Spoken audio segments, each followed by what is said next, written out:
boshladik.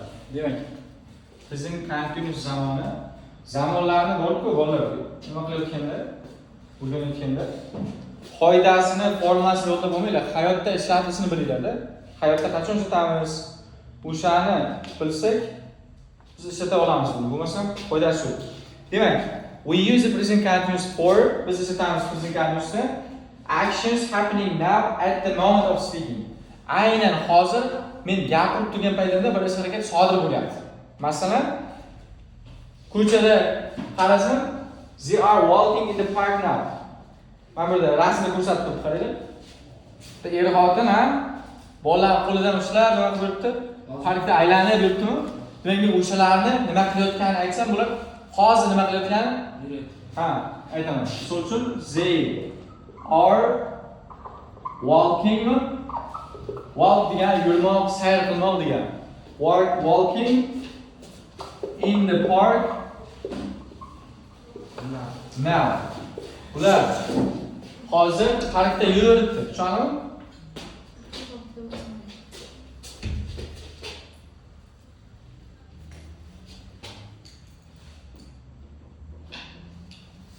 Qizlar ishlaysiz mi?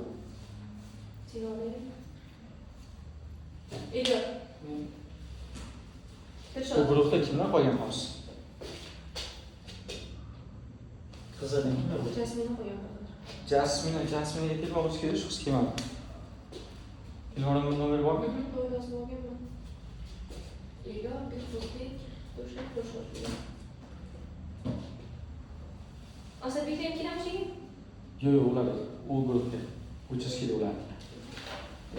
Xo'p, ketdik. Davom etamiz.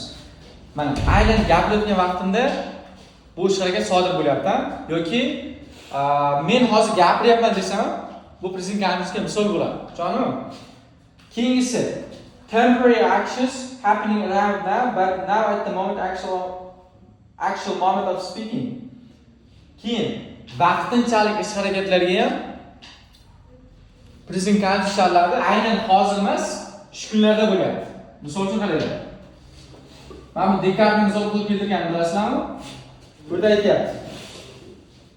She is working. She's working hard these days. Uch kunlarda qattiq ishlayapti. Desa, u qachon ishlash boshlagan? O'tmishda boshlagan nima bo'ldi, ha? Ishlar, hozir ham ishlayapti, keyin ham ishlashi mumkin, to'g'rimi? Mana shu vaqt oralig'ida ish harakat nima bo'lib turibdi? Davom etib turibdi. Tushunarlimi? Aynan hozir emas, shu kunlarda bo'lyapti. Va bu vaqtinchalik ish harakat. U avval qattiq ishlamagan, ha? Yoki undan keyin unchalik qattiq ishlamaydi.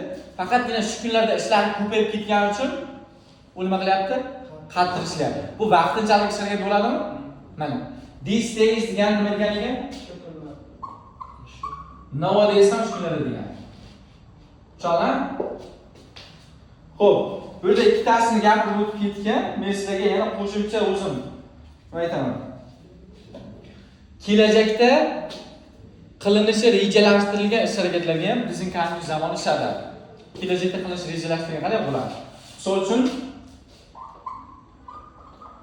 I am going to my aunt tonight.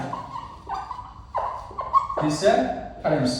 Men kechqurun xolamnikiga nima qilyapman? Boryapman desa, men rejalashtirib qo'yganman, xolamni, jiyanlarimga sovg'a olganman, ha?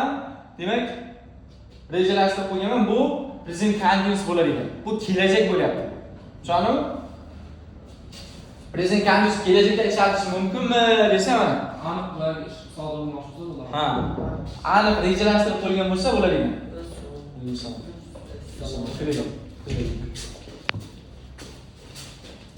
Qalaysiz, yaxshi kelinglar?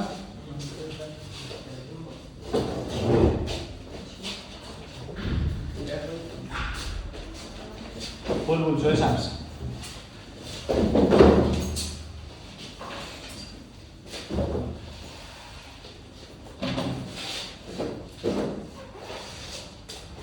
so'roq inkorni ham aytib o'tib ketaylik. So'roq inkorida mana bu formulani bor-ku. Har kuni yozasizlar, lekin qaramaysizlar formulaga. Formula bo'yicha mana bu tushganda o'zi mana bu gap. Z bo'lsa subject olingan, to'g'rimi? Are yordamchi fe'li nima? Are. Keyin fe'lga nima qo'shdim? Walk yurmoq, ing qo'shdimmi? Mana verb ing bormi? Qolgani nima? Qolgani to'ldiruvchi, gapni to'ldirib beruvchi narsa. Tushunarlimi? Mana. Endi qaraymiz. Mana shu gapni formula bo'yicha inkor shaklini yozaman.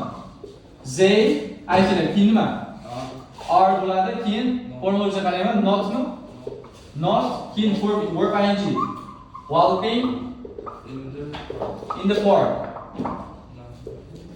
Park. Now. Hozir ular parkda yurgan. Ha.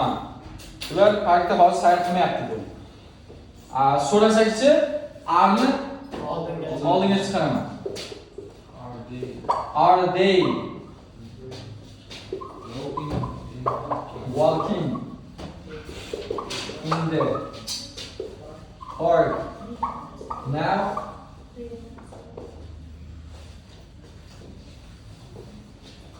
Ular hozir parkda yuribdimi, bo'ldimi? Mana qarang. Are formula bo'yicha kelyapman. Subject bormi? Verb ing qolgan nima ekan? Object ekan. Formulaga qarab tuzish mana shunaqa bo'ladi. Bu formulani yodlab olganingizga kerak emasmi? Shartini bilinglar bo'ldi, tushunarlimi? Hozir formulani yozib berasizlar, gap tuzisi yo'q. Xo'p. Endi qaraymiz. Buni kalit so'zlari. Now. Mana bu yozaylik. Now, nima degani bu? Hozir degani. At the moment mi keyingisi? At the moment.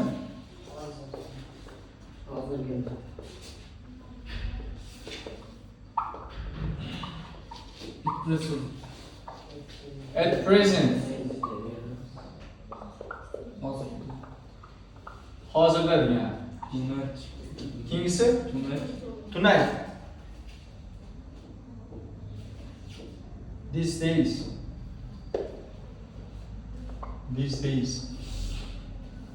Nowadays. Bu yer nima degani? Shu kunlarda degani. Tushundingmi? Present continuous zamonni tushunib olinglarmi? Mavzu bo'yicha savollar bormi? Bitta yozamiz buni hozir. Qaranglar, keyin maslarni hozir shu yerda birgalikda bajaramiz. Tushundingmi?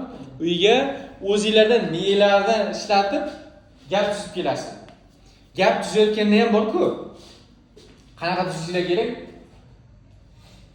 O'zingizlar o'ylab bir crazy gaplar tuzishinglar kerak, bir jinnicha gaplar tuzishinglar kerak. Esda qolish. Bilasizlar, men sizlarga bitta gap aytganman, sizlar esingizdan chiqmaydi. Men Hindistonlik qizga uylanish xohlayman deb hammaga aytganman. Ha? O'sha gap esingizdan chiqmaydi. Shunaqa esdan chiqmaydigan gaplar yozib qo'ysa, mana shuni tushunib olasizlar keyin. Tushundingmi?